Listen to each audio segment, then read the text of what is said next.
بسم الله الرحمن الرحيم. اللهم صل على سيدنا ومولانا محمد صاحب التاج والمعراج والبراق والعلم، دافع البلاء والوباء والقحط والمرض والألم. اسمه مكتوب مرفوع مشفوع منقوش في اللوح والقلم. سيد العرب والعجم، جسمه مقدس معطر مطهر منور في البيت والحرم. شمس الضحى بدر الدجى صدر العلا نور الهدى كهف الورى مصباح الظلم.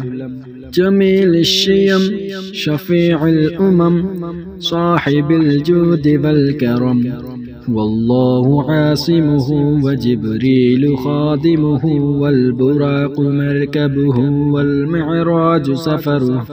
والمعراج سفره وسدرة المنتهى مقامه. وقاب قوسين مطلوبه والمطلوب مقصوده والمقصود موجوده. سيد المرسلين خاتم النبيين شفيع المذنبين أنيس الغريبين.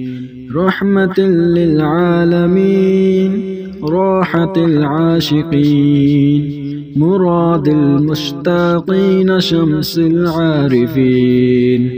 سراج السالكين مصباح المقربين.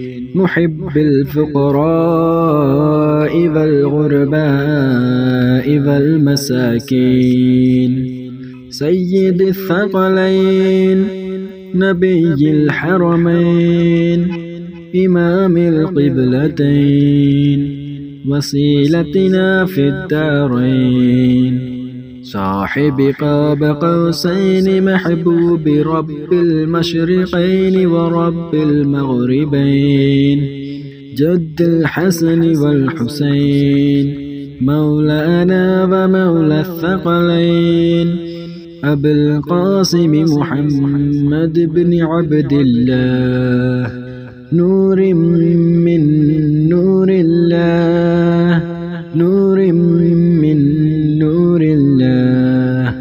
يا أيها المشتاقون بنور جماله صلوا عليه وآله وأصحابه وسلموا تسليما.